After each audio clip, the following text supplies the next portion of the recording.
Bueno, buenas tardes. Vamos hoy entonces a trabajar sobre, digamos, algunos elementos sobre lo que daría para todo un seminario, ¿no? Que es el marxismo en América Latina o marxismo latinoamericano. Después eh, podríamos ver que una afirmación u otra puede tener alguna connotación, pero para los efectos de cómo vamos a tratar el tema es secundario. Anticipemos, antes de empezar con el contenido, que vamos a, la semana que viene, a las 10, vamos a hacer un intercambio sobre el conjunto de la unidad, tanto lo que han visto con Julio la semana pasada, como lo que vamos a ver hoy. Y la idea es si pueden pensar ideas o relacionar la teoría social en América Latina, la teoría social latinoamericana, con el trabajo social de alguna manera, ¿no? Aunque hoy la clase no va a tratar sobre eso, pero sí dejarles el interrogante, ¿no? De cómo vincularían la teoría social latinoamericana con el trabajo social. Aunque vamos obviamente, a conversar sobre los temas de una y otra vez, los interrogantes que a ustedes les quedan, sobre esta unidad, ¿no? Y les recuerdo lo que mencionábamos antes, para que conste por lo menos cuando subamos el teórico, que el trabajo colectivo sobre la unidad anterior, sobre la unidad número 4, es grupal, no individual. Eso había un error en lo que está subido, que ya lo subsanamos en el día de hoy, que es grupal en grupos de entre 3 y 5, ¿no? 3 de mínima, 5 de máxima, como conversamos la clase que hicimos de cierre de la unidad número 4. Bueno, esto es, digo, para decir de lo técnico-administrativo, si se quiere. Eh, y bueno, y entonces recuerden ustedes de pensar los temas que hemos visto de la unidad, alguna relación con el trabajo social, si les parece, como disparador para conversar la semana que viene. Eh, eh, el tema, como les decía, que vamos a tratar es un tema que da para un seminario grande, y de hecho el texto que hay, el texto de Michel Lewis sobre el marxismo en América Latina, que es la introducción a una compilación que tiene, no sé, como 600 páginas, varias ediciones en español y también en portugués, que es un texto que, como todo intento de codificar algo muy amplio, bueno, obviamente tiene recortes arbitrarios que uno por ahí en una parte no lo recortaría de la misma manera, pero bueno, nos sirve de base. No sé si alguna o alguno lo leyó, después de hacer yo alguna exposición, me gustaría, si alguien leyó y quiere hacer comentarios, muy bienvenidos, ¿no? Y preguntas que le surjan sobre la clase, sobre lo que veamos en la clase. Em, eh, Lowy hace una codificación de la teoría marxista en América Latina alrededor de tres grandes períodos, ¿no?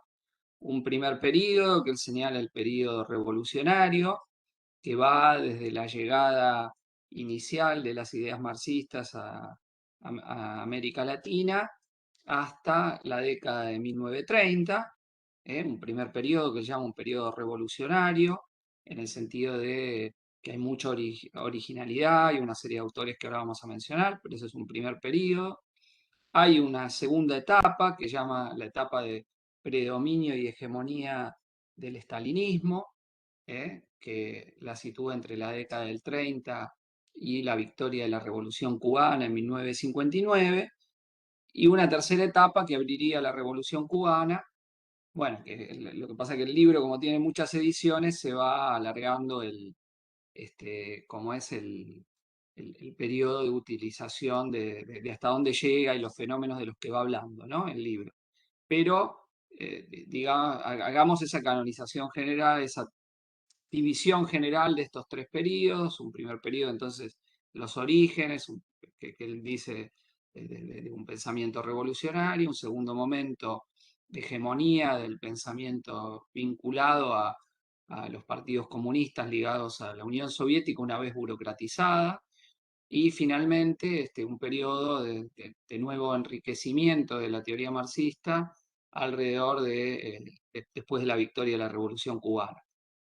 Entonces, lo primero que hay que señalar es que no es casual, el desarrollo de la teoría marxista en América Latina está muy ligada a la práctica, a la actividad crítico-práctica del movimiento obrero, de los campesinos, de los movimientos de lucha contra los regímenes dominantes en la región. Y es como parte de ese movimiento crítico-práctico que nosotros podemos analizar una serie de debates que han cruzado al marxismo en América Latina o que le dan esa especificidad del marxismo latinoamericano.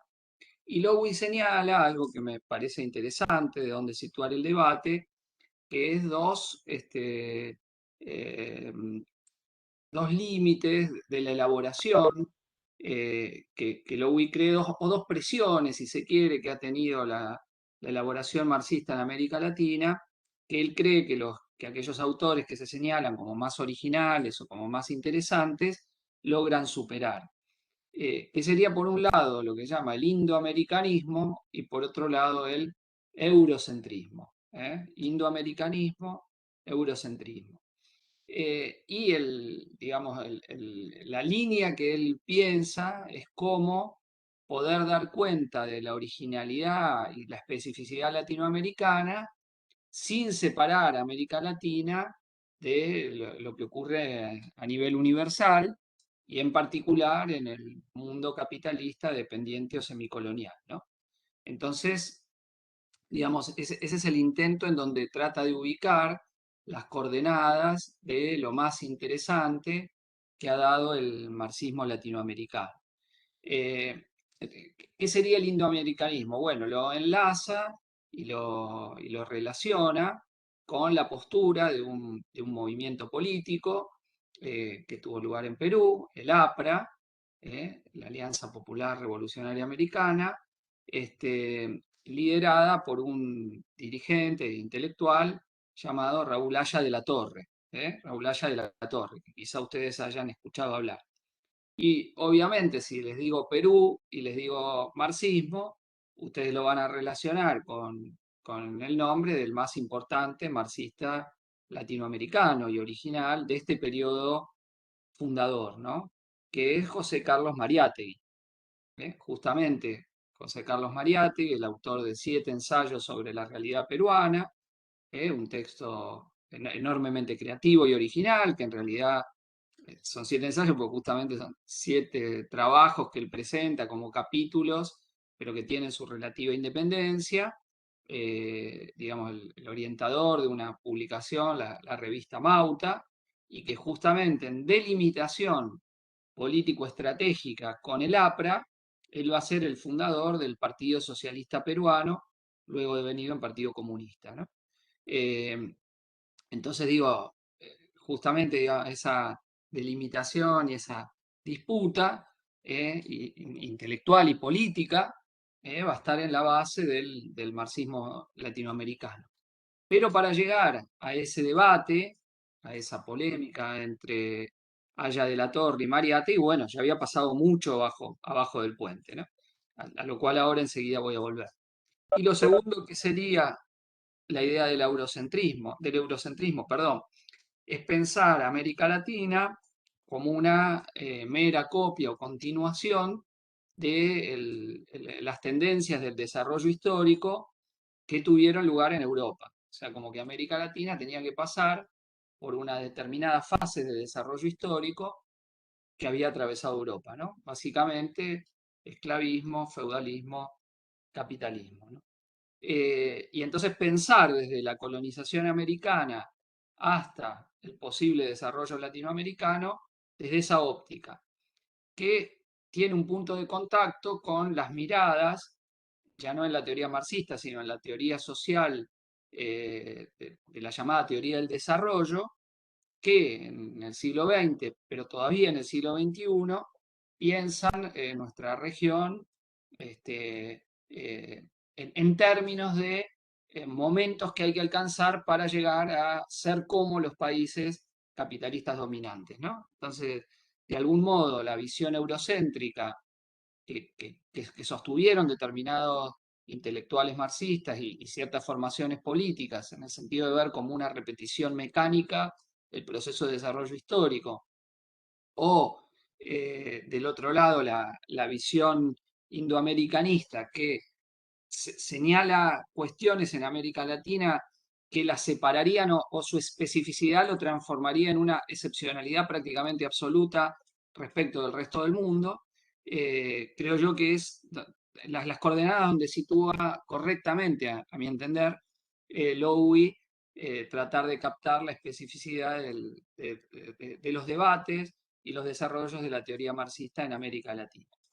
Bueno, yo les decía que había pasado mucha agua debajo del puente, porque efectivamente el primero que introduce las ideas de Marx en Latinoamérica es un alemán que viene acá a la Argentina, que vive en San Luis durante un tiempo, se cartea con Marx, que es Abel Allemant, Abel Allemant, que funda un periódico que se llama El Obrero en alemán, eh, que tiene que ver, digo, con un momento inicial de organización del movimiento obrero argentino. Pero insisto, que no es solo argentino, sino que tiene la importancia de, en Argentina se empieza el marxismo, en América Latina empieza en Argentina, ¿no? Esa es la realidad de lo que fue históricamente, no es por arrogarnos ninguna superioridad sobre el resto ni excepcionalidad sobre el resto de nuestra región, de nuestra América. Eh, entonces digo, como gran parte del origen del movimiento obrero argentino, es un movimiento obrero en gran medida inmigrante, ¿no? Producto de la huida del hambre y también de la persecución eh, de, de parte de las familias proletarias europeas, ¿no? Que vienen acá y se fusionan, digamos, con el movimiento obrero originario, que también, digo, es parte de numerosos sectores de la clase obrera.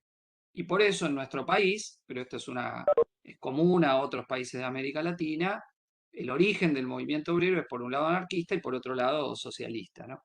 De hecho, la primera traducción que se hace al español del Capital la hace un dirigente argentino, fundador del Partido Socialista Argentino, que es Juan B. Justo. Ustedes van a la ciudad de Buenos Aires, van a ver una amplia avenida llamada Juan B. Justo. Bueno, esa avenida Juan B. Justo puesta en homenaje a quien fuera el primer traductor del Capital en español.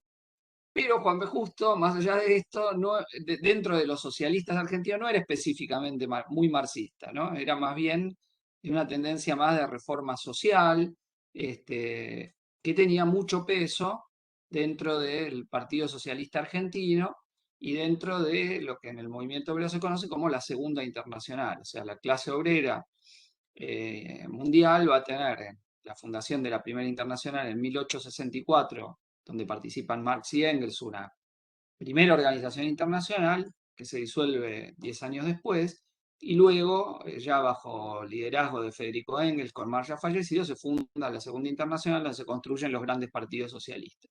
Bueno, en ese terreno es que llegan, en ese momento, se forman los primeros partidos socialistas en América Latina, y eso tiene lugar en Argentina, en Chile, en Uruguay y en otros países.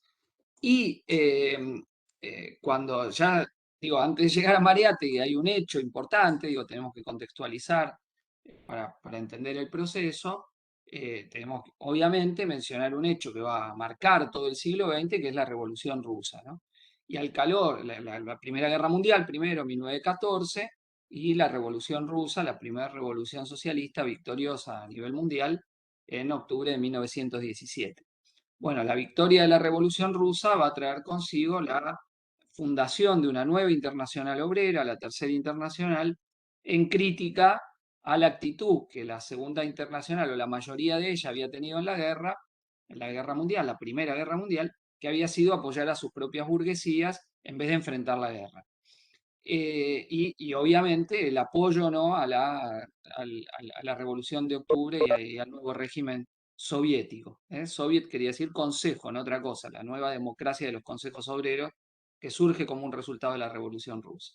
Bueno, esto va a ser importante porque los partidos socialistas de América Latina se van a ver conmovidos por la Revolución Rusa y van a sufrir una fragmentación entre los que están a favor y los que no están a favor. Entre los que están a favor, obviamente, está Mariátegui, ya lo señalamos en Perú, y surge el Partido Socialista Internacionalista en Argentina, luego Partido Comunista, que surgen de ahí. O sea, es una gran división dentro del movimiento socialista a nivel internacional entre los que se van a llamar socialistas socialdemócratas y los que van a asumir el nombre de comunistas ligados a la Revolución de Octubre. Pero para entender la complejidad, y les digo esto de contexto y después volvemos al proceso histórico-intelectual de lo que queremos hablar, eh, el proceso de la Revolución de Octubre también va a tener sus enfrentamientos y debates internos. Y en particular es después de la muerte del gran dirigente de la Revolución de Octubre, Lenin, en la disputa posterior hay un proceso de burocratización cuyo nombre propio es la figura de Joseph Stalin. Y dentro de quienes habían sido los dirigentes de la revolución, bueno, quien va a tener el nombre propio de enfrentar la hegemonía de Stalin va a ser León Trotsky. Entonces, en la herencia comunista también va a haber una disputa entre quienes se consolidan dentro del poder de la Unión Soviética y constituyen un poder burocrático con privilegios totalitarios, etcétera, y quienes siendo comunistas se enfrentan esto e incluso son perseguidos por Stalin y gran parte de los seguidores de Trotsky asesinados y el propio Trotsky es enviado a asesinar en México por parte de Stalin. Bueno, entonces todos estos debates que están presentes en el movimiento, en la teoría marxista a nivel internacional, van a tener algún tipo de expresión en América Latina, pero con especificidades muy relevantes, ¿no? Porque si mencionamos el nombre de Mariátegui como un nombre muy relevante, ¿no? Que ustedes tienen que anotar, digo, quizá el marxista latinoamericano más teóricamente original, que se hace marxista estando en Europa, era una persona muy, muy culta, Mariátegui, que trabaja, digamos, conoce la cultura europea al dedillo y además es ultra latinoamericano, ¿no? O sea, tiene esa profunda combinación, y donde señala la especificidad del problema indígena, ligándolo al problema de la tierra, ¿no? Y busca, si se quiere, para la idea de una sociedad comunista, busca algún antecedente en el incario y en la propiedad comunal, tomando como referencia, o si se quiere, haciendo un razonamiento que tiene puntos de contacto con lo que pensaba Marx respecto del papel que podía jugar la comuna rural rusa en el tránsito hacia la sociedad socialista antes del desarrollo capitalista pleno de Rusia, ¿no? Entonces esto es interesante porque va a buscar ese antecedente, ¿no? Para ver la idea de la propiedad colectiva que estaba en las sociedades originarias, ¿no? Las sociedades, como se las llama, precolombinas, antes de la llegada de Colón, este, o antes de la conquista europea de América. Y Mariátegui va a señalar algo que va a estar presente en los marxistas más interesantes de esta primera etapa, que es el papel no revolucionario de las burguesías latinoamericanas. O sea, va a plantear la necesidad que una revolución que emancipe al campesino, que emancipe a la clase obrera, etcétera, no iba a ser llevada adelante por la burguesía nacional. Y eso se peleaba muy fuerte con el APRA, ¿no? Que decía que primero había que desarrollar el capitalismo peruano para luego poderse plantear la posibilidad de una sociedad socialista en América Latina, ¿no? Quien va a pensar parecido que Mariátegui, sin tener contacto con Mariátegui, es una gran personalidad que muere muy joven, ¿eh? Que se llama Julio Antonio Mella. Julio Antonio Mella es un gran dirigente primero del movimiento de la revolución universitaria en Cuba y luego uno de los fundadores del Partido Comunista Cubano. ¿eh? Muy joven, siendo muy joven, ¿no? Ni bien había entrado a la universidad. Incluso tomando parte, sí toma parte de una tradición de hacer universidades populares, ¿no? Que Mariátegui también lleva adelante porque no siendo marxista, el movimiento de la reforma universitaria argentina, el movimiento cordobés, centralmente cordobés, aunque no solo cordobés, de 1918, va a tener un impacto muy importante en toda la América hispana, muy, muy importante. O sea, nosotros quizá, fíjense ustedes que muchas veces uno pasa por la universidad y ni se estudia la reforma universitaria, ¿no? viviendo en una universidad que es hija de la Reforma en sus mejores elementos, la gratuidad, la pluralidad de cátedra, el cogobierno, y sin embargo no sabemos que eso o no desarrollamos que eso es producto de una insurrección estudiantil que rompió con la universidad conservadora, con el clericalismo que había en las universidades públicas, y ese fue el enfrentamiento en Córdoba, y que instauró un movimiento que tuvo un enorme impacto en toda América Latina. ¿No? Y bueno, del movimiento de la reforma va a surgir un sector que se va a reivindicar marxista, ¿no? Incluso se llamaba en Argentina un agrupamiento llamado Insurrexit. Insurrexit era el nombre, las revistas, lo pueden googlear, están en internet, se pueden leer parte de esas publicaciones, ¿no? Bueno, pero este movimiento tuvo una trascendencia, insisto, en toda la América colonizada y liberada luego de los españoles. Por ejemplo, en Perú va a tener incidencia, y Mariátegui lo menciona una y otra vez, en Cuba, y bueno, y es Julio Antonio Mella quien toma parte de esto y quien lidera el movimiento estudiantil cubano, y luego como parte de una adopción de posiciones antiimperialistas. Recuerden ustedes que Cuba es un territorio donde la independencia de España no triunfa hasta 1898, con una gran figura en la lucha independentista cubana que es José Martí, y el triunfo es un triunfo muy amargo contra España porque implica la subordinación a los Estados Unidos, que entran en la lucha contra los españoles y se la apropian e imponen una condición de dominio colonial, a Cuba por parte de Estados Unidos, ¿no? Entonces, digo, por eso es una independencia con sabor amargo, que no es independiente, es una independencia que consigue que se vaya a España, pero es reemplazada por Estados Unidos, al punto que se establece una enmienda que se llama la enmienda Platt, hecha por un senador norteamericano, que en la constitución cubana estaba que si a Estados Unidos no le gustaba un gobierno tenía la potestad de cambiarlo, ¿no? Y eso dura hasta la década de 1930, digo, para tener una visión de lo que significó el tutelaje estadounidense respecto de Cuba y la expectativa, la ambición de independencia, ¿no? Digo, para una región que para 1824 termina el proceso de lucha por la independencia y la guerra de la independencia hispanoamericana, ¿no? Entre 1810 y 1824, en esos 15 años, conseguimos la independencia, aunque sea formal, de la mayoría de los estados, con la tragedia que significa que es la independencia de los estados y la división de América Latina, ¿no? Nunca se consigue la unidad, la constitución de lo que Bolívar llamaba la patria grande. Bueno, eso nunca se realiza, ¿no? Y siempre quedamos en una serie de estados fragmentados donde las diversas burguesías van subordinándose a distintas potencias, primero, antes que nada, a Gran Bretaña y luego Estados Unidos, ¿no?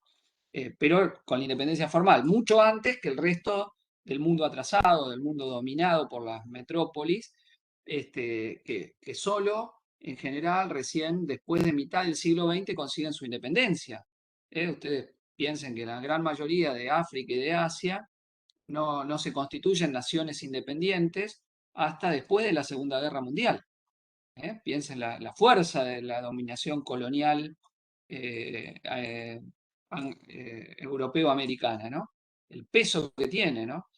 Bueno, nuestra región tiene la virtud de emanciparse tempranamente, muy cerca de la Revolución estadounidense, luego la Revolución haitiana en 1804, que es la gran revolución liderada por esclavos, y luego el resto del territorio hispanoamericano, ¿no? Pero que para 1824 se consigue la derrota del colonialismo español.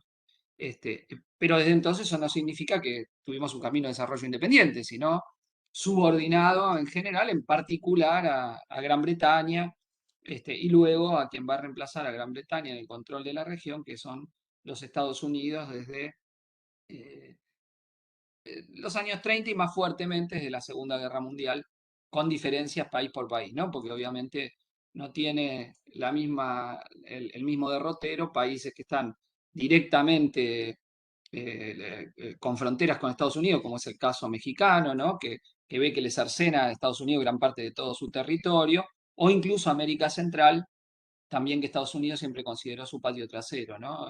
Y la propia Cuba como estamos señalando, ¿no? O sea, América Central y el Caribe tienen su propia situación.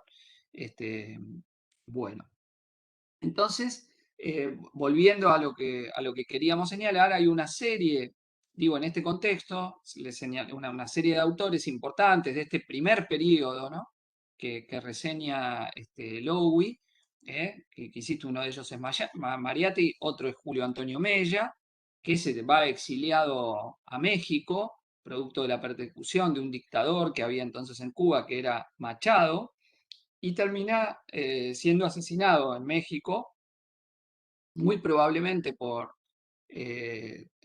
tipos enviados por Machado a asesinarlo, aunque hay sospechas también, o sea, el asesinato de Mella no está totalmente clarificado. Sí, como él había criticado las posiciones oficiales de la Unión Soviética y tenía cierta relación con los trotskistas mexicanos, sí, ahí no hay, si no lo mata el estalinismo. O sea, hay una duda ahí historiográfica, y hay posiciones diversas, aunque las versiones predominantes dicen que lo manda a matar Machado, que es la tesis que sostiene, este, que sostiene Lowy. Sin embargo, hay una investigadora mexicana, Olivia Gall, que va a sostener que la otra tesis, ¿no? O por lo menos le va a dar mucho crédito a esta otra tesis del asesinato de Julio Antonio Mella. ¿eh? ¿Qué tiene en común Mariátegui y Mella? Bueno, un pensamiento original, un pensamiento antiimperialista, pero que liga la lucha antiimperialista a la posibilidad del socialismo, ¿no? Y niegan ambos, tanto en la obra de Mella como la de Mariátegui, está presente esta negativa al carácter supuestamente revolucionario de las burguesías nacionales, ¿no? Esto está muy presente en uno y otro. Y en un tercer nombre propio, que no quiero dejar de mencionar, que es Luis Emilio Recabarren, que es el fundador del comunismo chileno, un gran dirigente obrero, que también sostenía esto mismo, ¿no? O sea, en Mella, Mariátegui y Recabarren, y esto está mencionado por Michel Louis, está señalado que la emancipación del continente no iba a venir de la mano de las burguesías locales, sino de la clase obrera, junto con los campesinos y todos los explotados, y en el camino hacia el socialismo, ¿no? Esta es una tesis muy relevante. Eh, en el segundo periodo, ¿no? En el segundo periodo, el que está que Lowy llama de la hegemonía estalinista, donde hay una pérdida de originalidad y, si se quiere, una visión que tiende, ¿en qué sentido al eurocentrismo? Digo, para entenderlo, a tratar de pensar América Latina, que tiene una fase de desarrollo inevitable, donde del feudalismo hay que pasar por el capitalismo y luego recién se podría plantear el socialismo. Estas tesis son sostenidas por los partidos comunistas, ya triunfante el estalinismo en la Unión Soviética. O sea, en general los partidos comunistas se van a alinear con Stalin en la Unión Soviética, y su punto de vista sobre América Latina va a responder a esa visión del mundo, que es una visión empobrecedora de la teoría marxista, ¿no? En Trotsky y en otros autores ustedes van a ver una tesis que de ninguna manera piensa el desarrollo histórico de esta forma, donde inevitablemente había que pasar por un determinado tipo de organización social a modo de una escalera que hay que subir, sino que lo piensan mucho más dinámicamente, y sin que existiese esa necesariedad. Y entonces un debate muy presente en la teoría marxista latinoamericana va a ser sobre el carácter de la colonia, ¿no? ¿Qué fue el modo de producción que había en la colonia? En el marxismo eurocéntrico, por llamarlo de alguna forma, se denominaba que como feudal la colonización, y que incluso en América Latina, en pleno siglo XX, todavía quedaban restos de feudalismo. Eh, Esta visión, y entonces eso después influía o tenía sus consecuencias para la estrategia política a llevar adelante, ¿no? Entonces, ¿qué tenía que impulsar el movimiento revolucionario? Bueno, no la lucha por el socialismo, sino por eliminar los vestigios del feudalismo, abrir el campo a un desarrollo capitalista acelerado y después en el futuro poder plantearse algún tipo de transformación socialista. Este punto de vista, esto se llamaba, lo que Lowy ahí señala, la revolución por etapas, una serie de etapas necesarias que había que cumplir. Lowy va a señalar que desde el punto de vista más teórico, esta caracterización sobre las formaciones sociales latinoamericanas va a ser, en la época de la colonia, va a ser cuestionada por distintos autores marxistas, tanto militantes como académicos. Y lo que se va a esgrimir en contra de la tesis del feudalismo latinoamericano es la afirmación de un modo de producción muy peculiar y específico de América Latina, que es llamado como capitalismo colonial. Capitalismo colonial. ¿Por qué era capitalista? Bueno, porque toda la economía funcionaba eh, con el objetivo de la acumulación de capital, o sea, una inversión determinada que buscaba, de un capital que buscaba valorizarse, ¿no?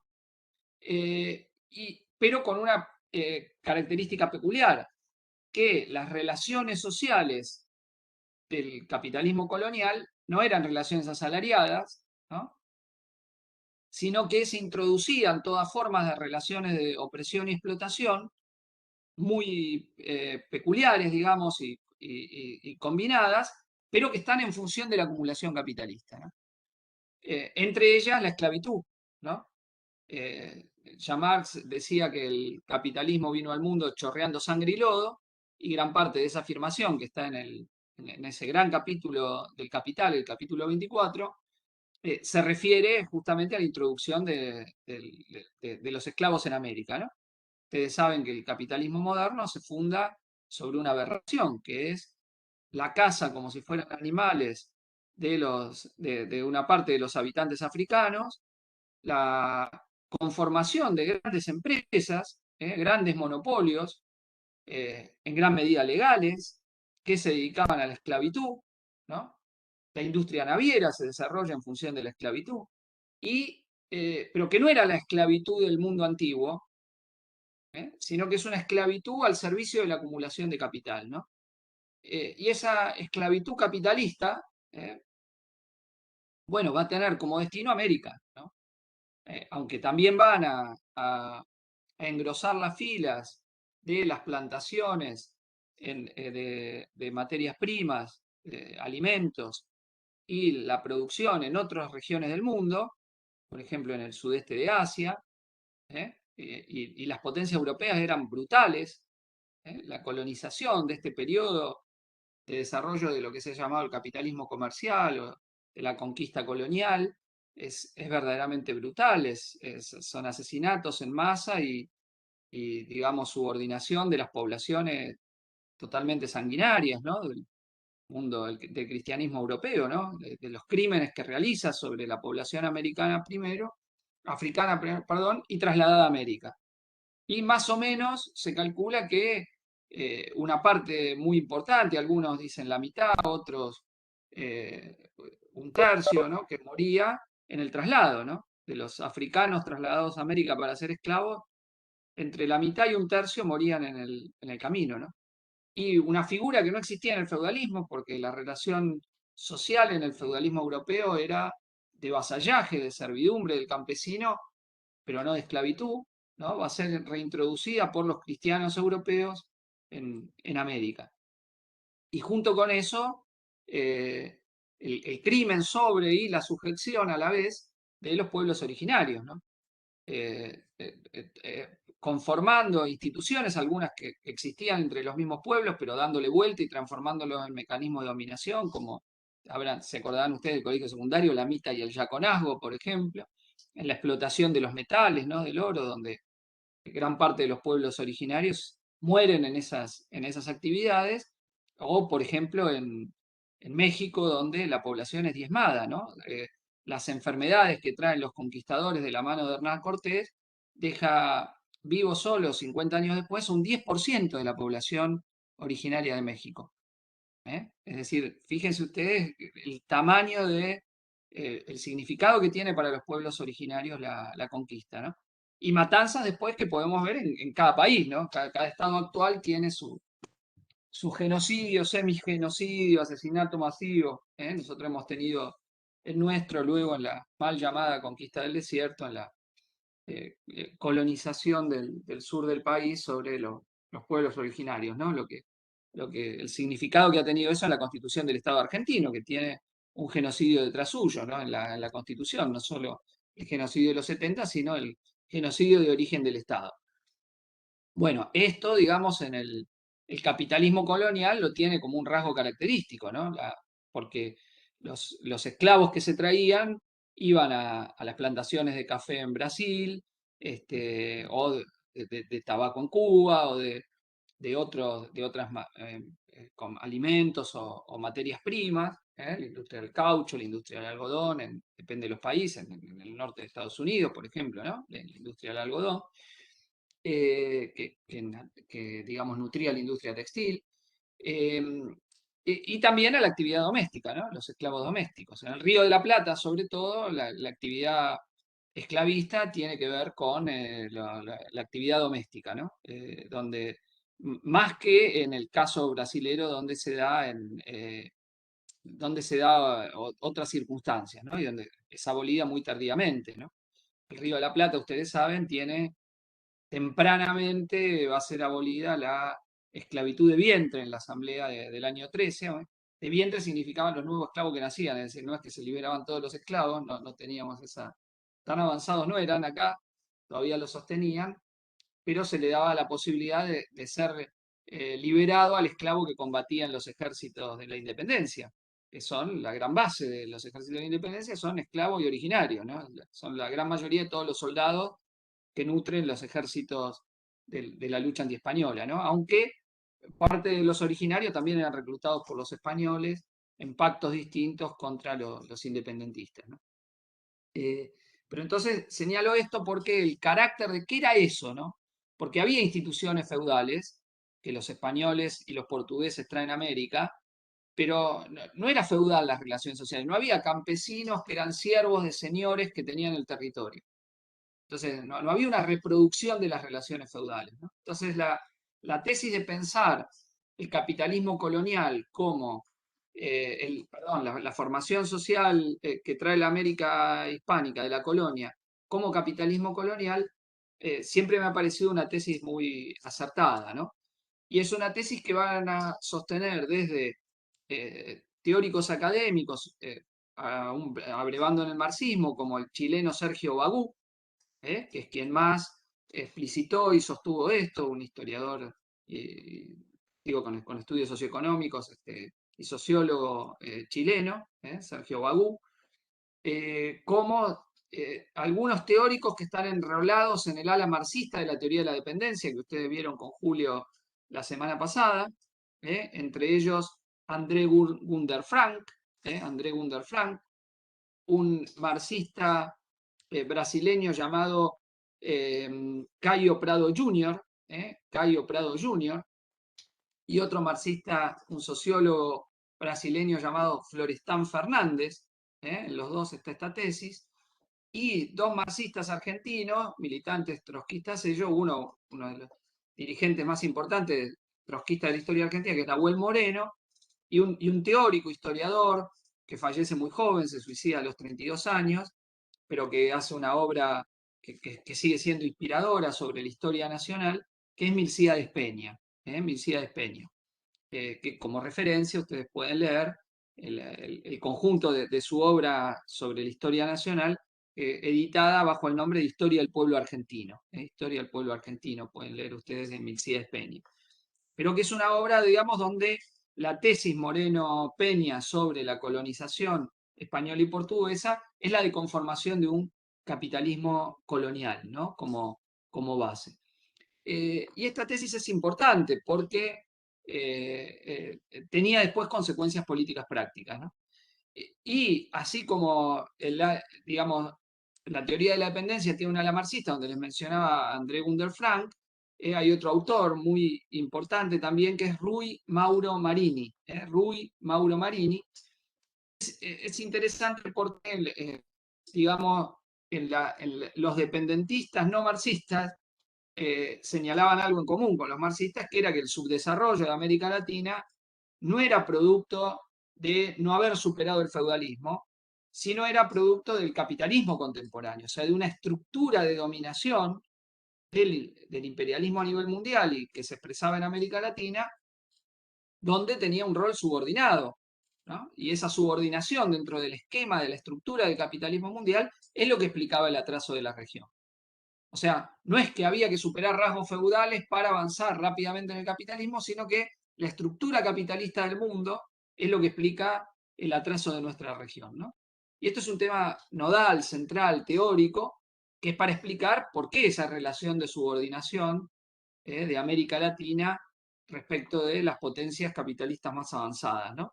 Que si ustedes ven está ligado también en una crítica a los teóricos del desarrollo, ¿no? Que era Argentina, América Latina y Argentina dentro de esto es atrasada y entonces ¿por qué cuando supere eso, cuando imite a Europa, entonces se va a modernizar y ya está? Bueno, esta crítica, la tesis del capitalismo colonial también va de la mano de esto, dice, no, no, no, no es así, no es así. Acá lo que hay es un problema que hace a que la estructura del capitalismo, tal como es, implica un rol subordinado. Y esto a la vez le da ciertas características peculiares a las burguesías locales, que es que el desarrollo capitalista no es un mero desarrollo endógeno, interno de las burguesías locales, como pueden ver el caso de Inglaterra, el caso de Francia, sino a partir de la penetración del capital extranjero, ¿no? El desarrollo industrial latinoamericano es indisociable de esta penetración del capital extranjero, ¿no? Que me parece un elemento muy relevante para tener en cuenta y pensar, ¿no? En función de las peculiaridades, de las especificidades que tiene el desarrollo capitalista en América Latina. Bueno, entonces, este gran tema, este tema central, nodal de la reflexión teórica, se va a enlazar a otro que es justamente, que es más político, si se quiere, que es, bueno, la visión de los movimientos nacionales, ¿no? Que van a caracterizar a América Latina entre la década de 1930, o van a surgir o van a tener mayor desarrollo en América Latina entre la década de 1930 y la década de comienzo de 1950. No casualmente, no casualmente, en un periodo en donde América Latina va a haber una disputa importante por ver qué potencia queda como dominante, ¿no? Entre una Inglaterra en retroceso y los Estados Unidos en ascenso. Con una peculiaridad que hay que marcar que es México, ¿no? Que México es el país que ve la primer gran revolución latinoamericana del siglo XX, ¿no? La revolución mexicana es impresionante, es un proceso de base campesina, pero que es un gran proceso revolucionario que tiene lugar entre 1910 y, bueno, podríamos decir 1919, el momento en que es asesinado uno de los dos grandes líderes de la revolución mexicana, que es Emiliano Zapata, que antes de morir saluda a la revolución rusa, para que tengamos, digamos, esa referencia, que organiza la Comuna del Sur, ¿no? En el estado de Morelos, ¿no? Y dirige el Ejército Libertador desde el sur, y el otro gran líder de la Revolución Mexicana, que va a ser el general Francisco Pancho Villa, que llega a invadir los Estados Unidos, ¿no? El gran general de la División del Norte. Pero es el gran fenómeno latinoamericano, ¿no? Porque, digamos, el nacionalismo mexicano no se puede entender sin la revolución, digamos, es el intento de cierre y luego la evolución de un movimiento, primero la fundación del PRN, el Partido de la Revolución Nacional, y luego el PRI, el Partido Revolucionario Institucional, ¿eh? Que va a ser el Partido Estado mexicano, ¿no? Que surge como hijo de la revolución, pero en particular un dirigente que es Lázaro Cárdenas, que va a expresar el movimiento más radicalizado de la burguesía mexicana, ¿no? Donde va a darle conquistas a los campesinos, a los obreros, y va a fundar un gran movimiento político que es el cardenismo, incluso dándole asilo a Trotsky, ¿no? Que no sabía dónde ir ante la persecución de Stalin, y termina en México, aunque en México lo terminan matando, pero contra Cárdenas, ¿no? Que defendía el asilo a Trotsky. Y digo, un Cárdenas que, para ver las medidas antiimperialistas que tomaba, nacionaliza el petróleo sin pago. nacionaliza las empresas petroleras extranjeras que actuaban en México sin pagarles un peso, como parte de la soberanía del Estado mexicano, ¿no? Con gran apoyo popular en esta medida que toma el general Lázaro Cárdenas, ¿no? Bueno, digo esto porque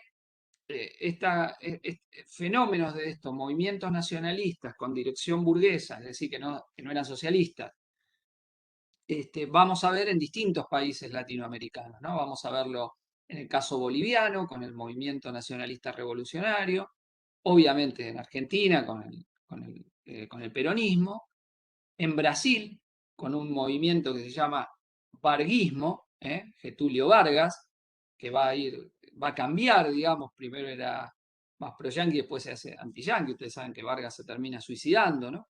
Finalmente, había perseguido a los comunistas y después coquetea y tiene una alianza con ellos, pero es parte de los derechos laborales, así como en Argentina, bajo los primeros gobiernos de Perón, se consiguen muchos derechos laborales, aguinaldo, vacaciones, etcétera, etcétera. Esto mismo ocurre en Brasil con el varguismo. Y obviamente ese va a ser otro de los grandes debates que va a atravesar el pensamiento del marxismo latinoamericano, o sea, cómo caracterizar esos movimientos, ¿no? Eh, Digo, entendiendo las peculiaridades que tenían, por ejemplo, estos movimientos nacionalistas latinoamericanos no eran proindigenistas. Esto hay que tenerlo en cuenta. Perón era un admirador de Roca, por ejemplo, ¿no? Y la masacre de los indios Pilagá la lleva adelante, se realiza durante el primer peronismo, ¿no? No es que había una idea indoamericana, etcétera, ahí que jugaba. Sí, Haya de la Torre tiene ese discurso en el APRA, pero que era un movimiento más pequeño burgués que burgués, y lo tenemos que definir el carácter de clase predominante.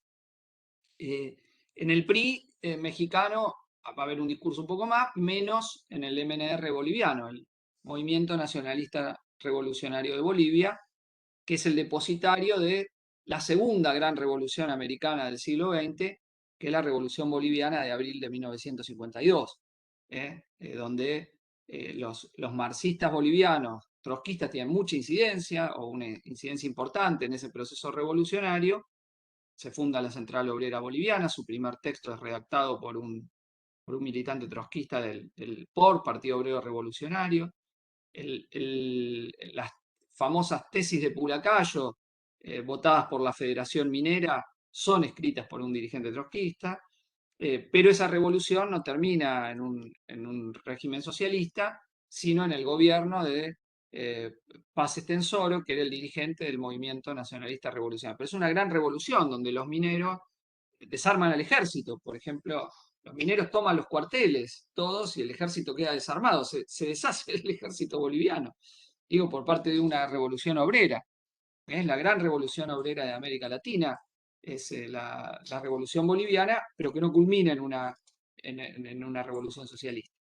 Y enseguida tenemos, 7 años después de la revolución boliviana, la revolución socialista triunfante en América Latina, que es la revolución cubana, ¿no? De la cual, bueno, sabemos un poco más. Saben ustedes, un dictador, Batista, derrocado por un movimiento popular que tenía un sector que lleva adelante la guerra de guerrillas de la Sierra Maestra, va bajando, pero ligado a un movimiento de oposición en las ciudades, derroca a Batista, y en el curso de la revolución, esta revolución toma un carácter socialista, proclamado luego del intento de invasión organizado por la CIA en Bahía de los Cochinos, ¿no? Playa Girón, en esa zona, que es derrotada por la rápida movilización revolucionaria, ¿no?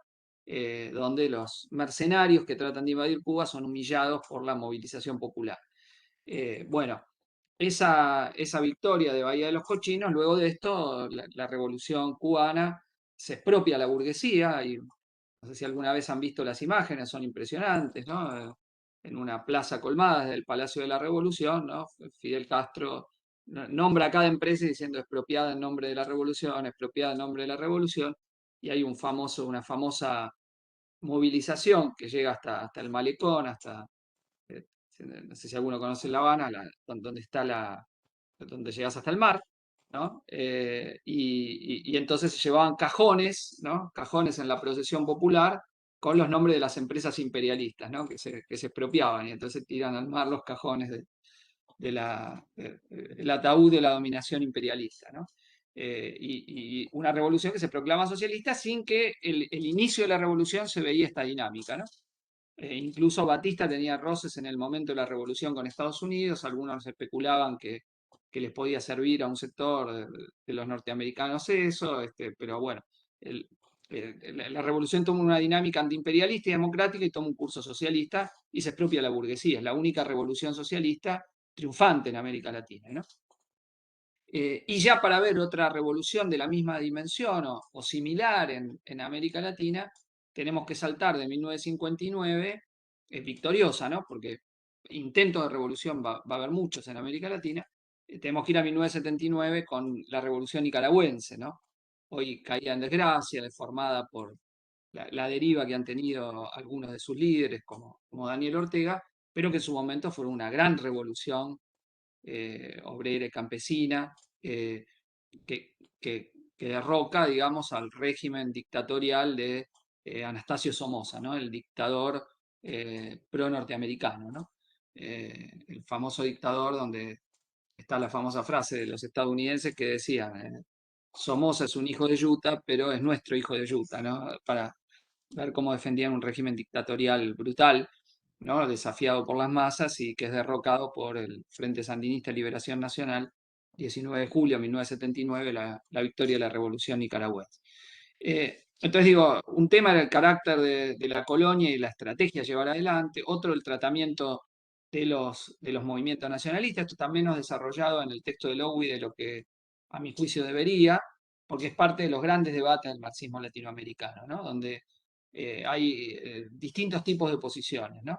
Desde la posición del Partido Comunista Oficial en Argentina, que considera al peronismo, hay que contextualizarlo en el medio de fines de la Segunda Guerra Mundial, cuando acaba de terminar, por los aspectos germanófilos que había tenido el régimen, equivocada, y por la política de alianza que tenía en ese momento la Unión Soviética con Estados Unidos, apoya, digamos, en el bloque político a la Unión Democrática en las elecciones de ese año, junto con los conservadores y la oligarquía, y eso le hace pagar un precio carísimo al Partido Comunista Argentino posterior y le permite a Perón afirmarse en su liderazgo sobre la clase obrera.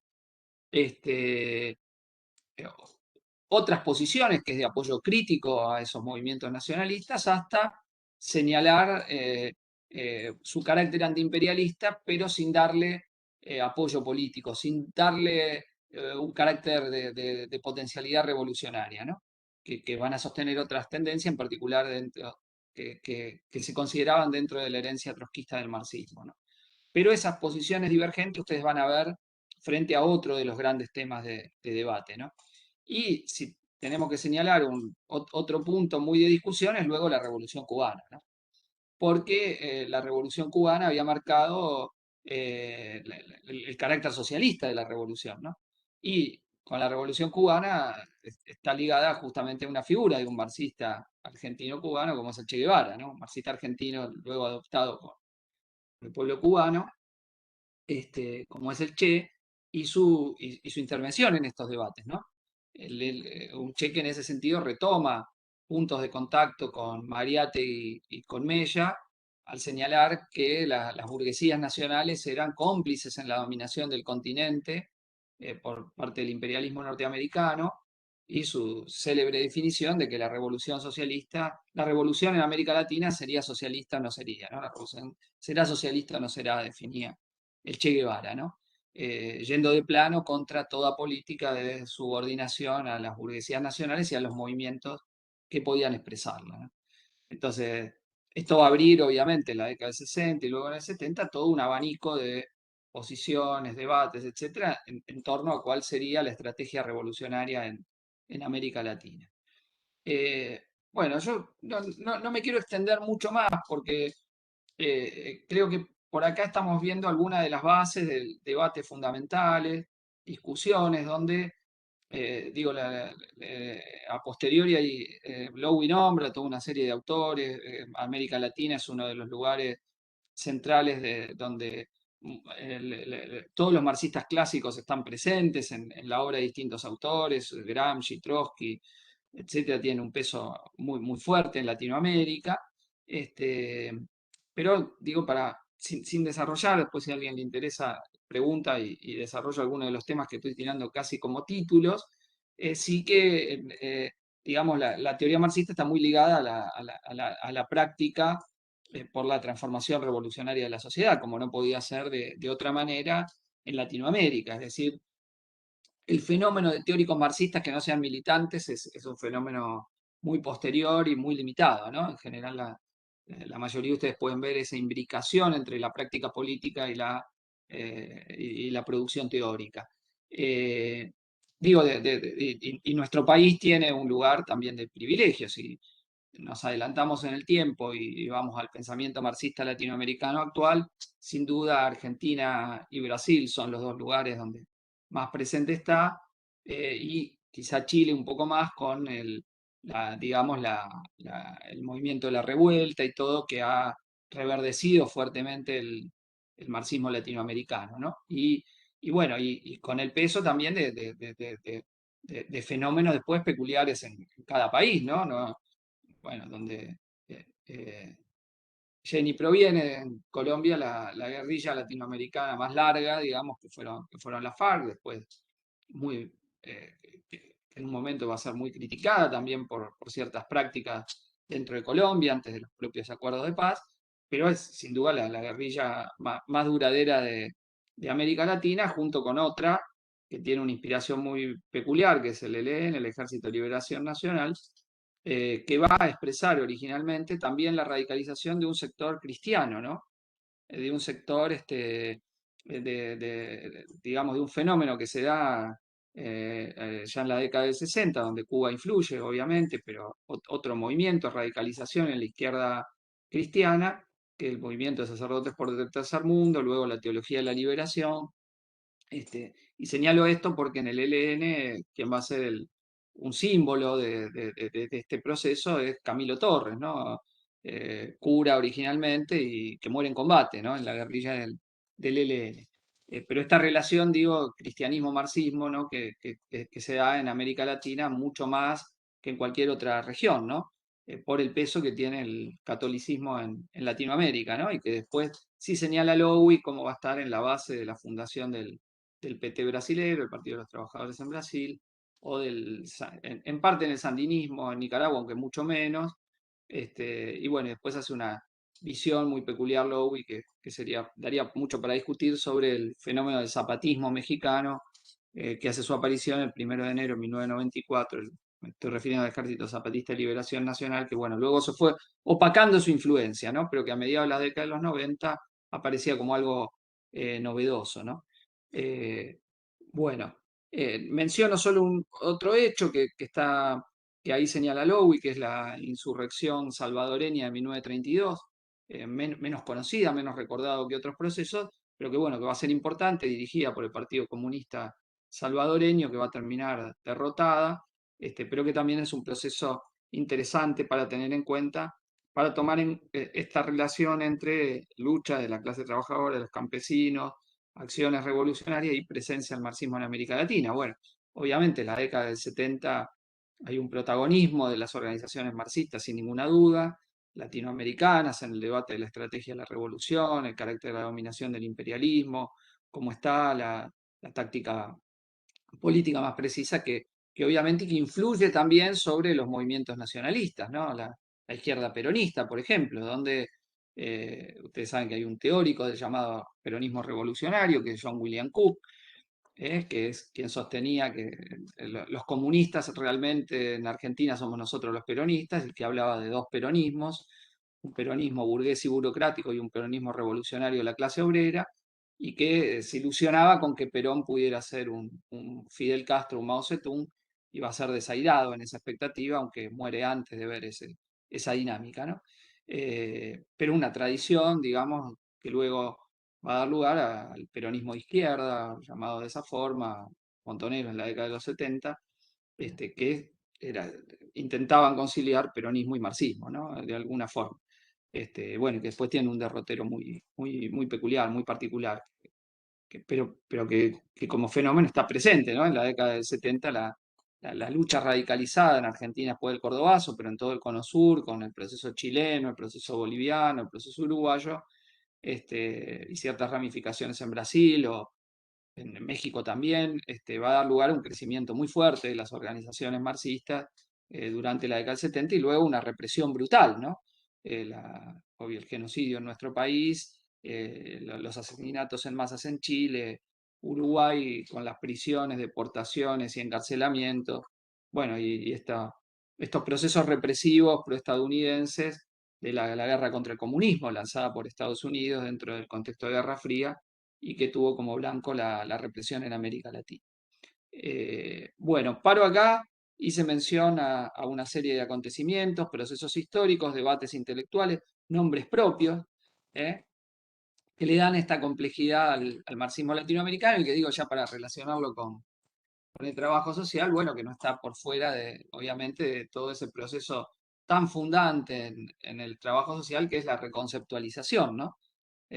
Digo, hija de la década de los 70 y también de este intento de una mirada donde el marxismo tiene una influencia muy relevante, ¿no? En todo ese proceso de la reconceptualización. Bueno, paro acá, me gustaría, si hay preguntas o interrogantes que ustedes tengan de lo que hemos estado conversando, ningún problema en desarrollar cualquiera de los temas o de lo que han estado leyendo o que vivieron en otras materias y les interesa sobre este tema, que es tan inabarcable, como les digo, que creo que ni un seminario solo terminaríamos de poderlo dar.